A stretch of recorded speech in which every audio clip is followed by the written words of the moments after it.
Assalamualaikum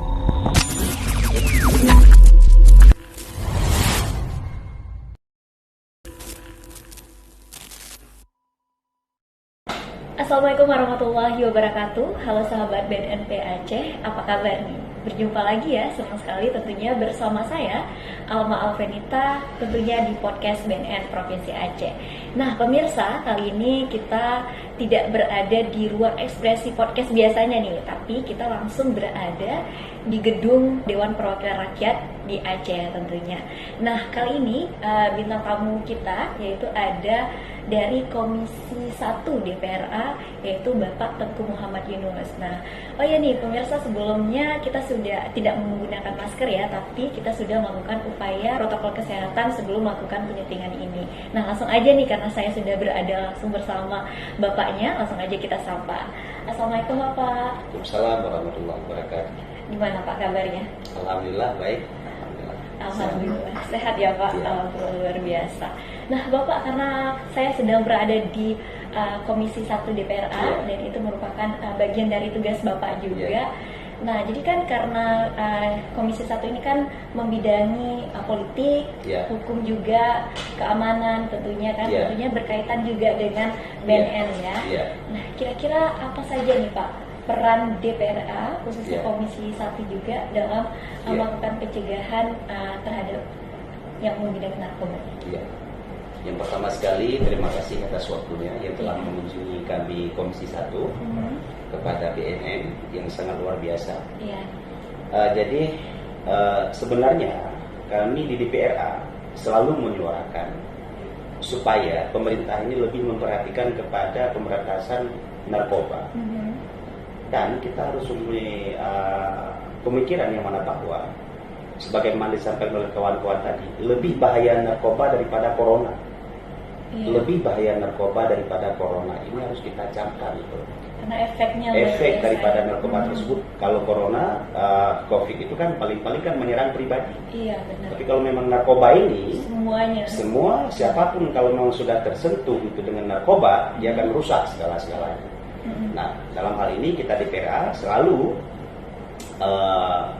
menyuarakan supaya pemerintah lebih memperhatikan kepada pemberantasan narkoba.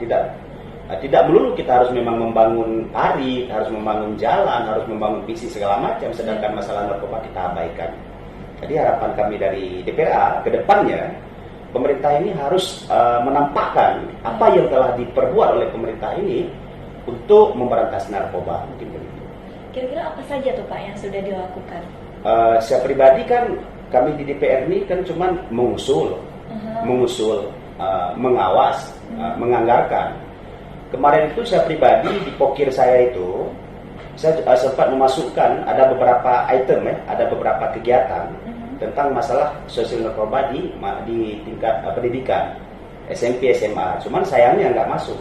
Kenapa tuh Pak? Karena dengan sistem SIPD-nya kata mereka ya. Oh, Karena dengan ada Permen 90 dan SPD memang agak sulit kita memasukkan pokir kita.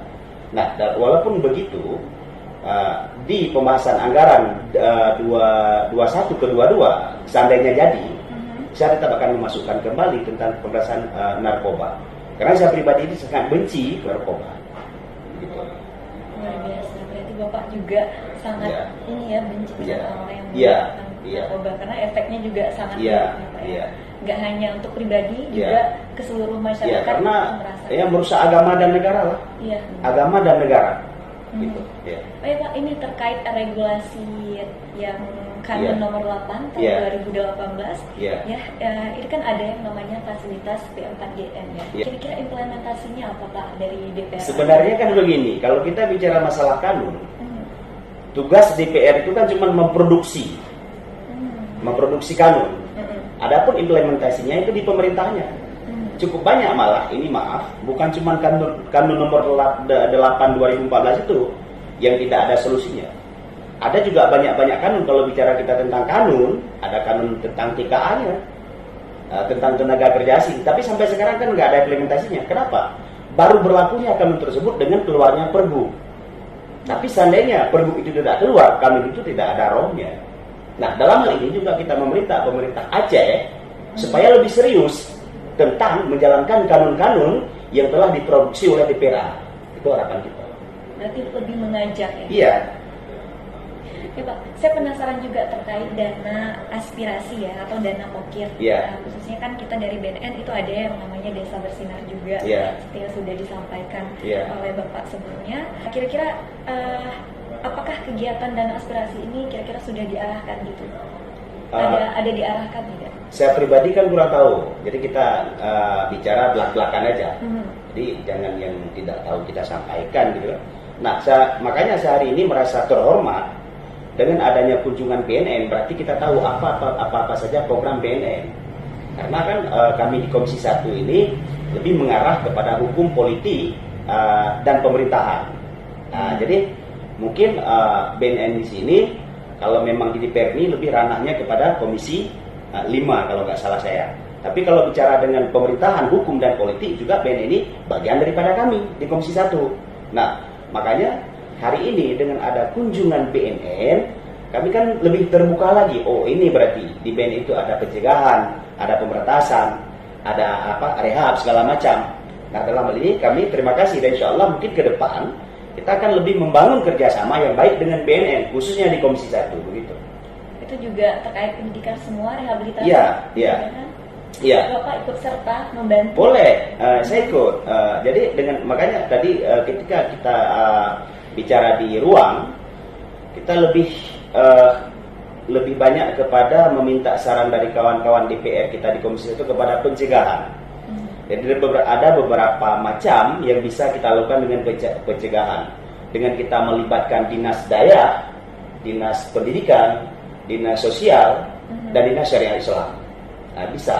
Dan insya Allah dengan adanya kunjungan BNN hari ini, ketika ada paripurna, saya akan menyuarakan supaya dinas-dinas tersebut memplotkan sedikit anggarannya untuk sosialisasi narkoba kepada masyarakat. Nah, jadi kita jangan lalai ya dengan program-program yang lain, sedangkan yang masalah ini darurat. Aceh sekarang sudah darurat benar dengan narkoba.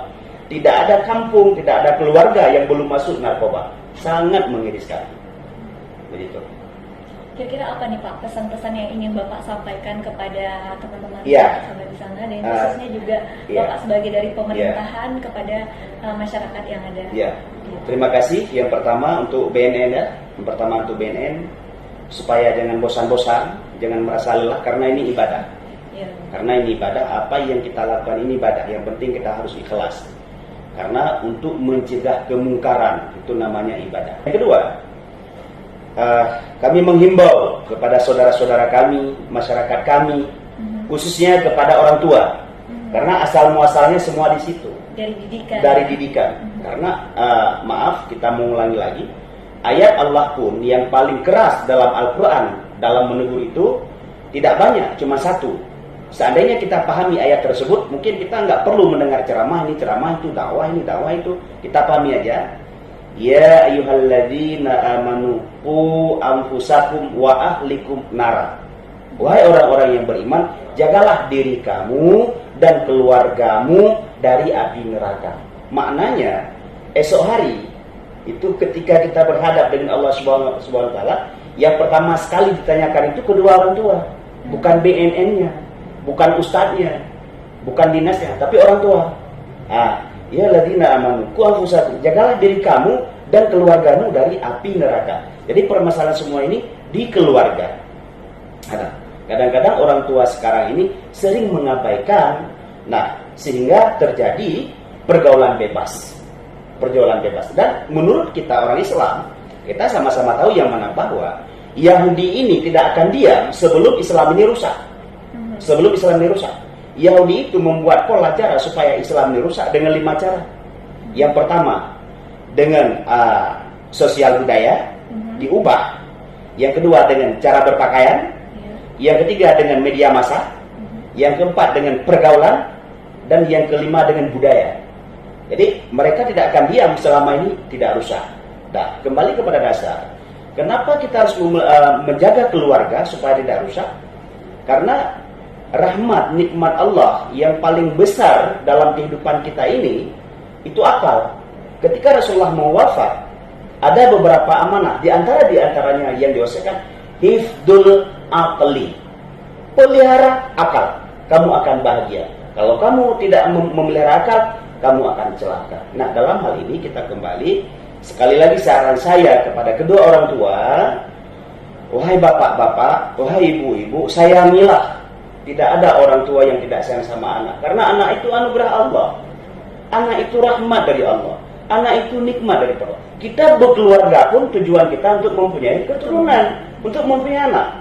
Dan dalam masalah anak ini, kita sudah banyak membaca sejarah. Ada Nabi Ismail. Siapa itu Nabi Ismail?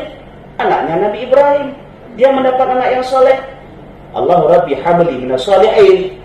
Ya Allah, kasih kepada saya anak yang soleh. Dan kita belajar kepada Luqmanul Hakim. Ya bunayya, ma ta'buduna min ba'di. Wahai anakku, apa yang kau sembah ketika tidak ada aku? Jadi ini yang mereka takutkan. Tapi bapak-bapak sekarang ini ketika bertanya kepada anak, ya bunayya, ma ta'kuluna min ba'di. Apa yang kau makan ketika aku mati? Padahal itu enggak kita persoalkan, enggak harus, karena itu urusan Allah. Nah, yang harus kita takutkan, kemana arah kiblat anak kita ketika kita akan kembali kepada Allah. Nah, dalam hal ini kita kembali kepada agama. Saya bicara fondasi agama. Kalau kita jauh dengan agama, akan dekat dengan kemungkaran. Ya. Kalau kita dekat kepada agama, akan jauh dengan kemungkaran. Intinya begitu. Kita kembali kepada dasar. Saya mohonkan sekali lagi dengan sebesar-besarnya kepada ibu dan bapak supaya dapat menjaga anak-anak buah hatinya, supaya selalu jadi anak yang saleh. Oh, kalau memang ada masalah, sampaikan kepada Allah, karena hati ini milik Allah.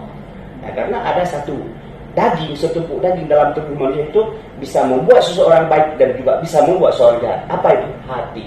Mungkin ini yang dapat saya sampaikan.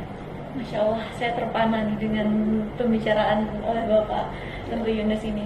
Nah, tadi boleh saya tanya satu lagi mungkin boleh. Karena saya masih bagian dari generasi muda. Boleh. Nah, tadi kan Bapak juga sudah menyampaikan pesan Bapak terhadap keluarga, ya, terhadap orang tua. Nah, mungkin Bapak bisa menyampaikan juga untuk generasi pemuda, ya khususnya yang ada di Aceh, mungkin bisa disampaikan. Iya, terima kasih juga kepada generasi muda. Sayangilah terhadap kedua orang tua. Karena seandainya tidak ada mereka, kita pun tidak ada. Seandainya tidak ada orang tua, kita pun tidak ada. Dan wahai generasi muda, ada 3 macam kita yang diampunkan dosanya dengan duduk saja, dengan melihat saja. Yang pertama, dengan melihat wajah orang tua, dengan melihat wajah ibu, bapak, kita akan diampunkan dosanya. Begitu. Jadi sayangi orang tua dengan kita menjauhkan narkoba. Nah, seandainya karena kenapa? Kalau bicara tentang orang tua, Rasulullah sendiri juga bersabda, birrul walidain, maknanya berbakti terhadap dua ibu bapak. Seandainya tidak ada doa ibu, seandainya tidak ada doa bapak, kita tidak akan bahagia. Nah, wahai anak-anak muda yang memang sekarang kadang-kadang sudah terlanjur, ayo kita kembali, ayo kita hijrah kepada dasar. Karena yakinkanlah, pada esok hari kita semua akan kembali kepada Allah. Dan setelah kita kembali kepada Allah, itu semua akan sirna. Innalillahi wa inna ilaihi raji'un. Sesungguhnya segala sesuatu itu dari Allah dan akan kembali kepada Allah. Semua dunia ini akan fana. Seperti juga firman Allah, kullu man 'alaiha fan. Dalam surah Ar-Rahman kan ada kullu man 'alaiha fan. Tiap-tiap yang ada di langit, tiap-tiap yang ada di bumi, dan tiap-tiap yang ada di antara keduanya pasti akan binasa. Yang tidak ada binasa, itulah Allah Subhanahu wa ta'ala. Sebab itu kita kembali kepada dasar agama. Begitu mungkin. Luar biasa sekali ya Allah, pemirsa. Ya. Saya juga sebenarnya kayak terpana gitu, mendapatkan manfaat dari apa yang sudah disampaikan oleh Bapak Tengku M. Yunus ini. Tentunya terima kasih banyak Bapak untuk mau berpodcast bersama kita ya dari BNN Provinsi Aceh tentunya. Dan untuk sahabat-sahabat BNP Aceh, tentunya tadi kita juga sudah mendapatkan banyak sekali manfaatnya ya. Tentunya kita harus selalu menjaga akal pikiran kita dan hati kita juga ya Pak ya. Dan tentunya dari pihak DPRA khususnya Komisi 1 itu akan selalu berupaya untuk mencegah narkoba ya, tentunya juga rehabilitasi dan lain sebagainya. Untuk itu saya Alma Alvenita pamit undur diri. Terima kasih dan jangan lupa terus saksikan podcast BNP Aceh karena kita akan selalu memberikan informasi terbaik dan manfaat untuk Anda di rumah. Saya Alma Alvenita pamit undur diri. Terima kasih. Wassalamualaikum warahmatullahi wabarakatuh. Wassalamualaikum warahmatullahi wabarakatuh.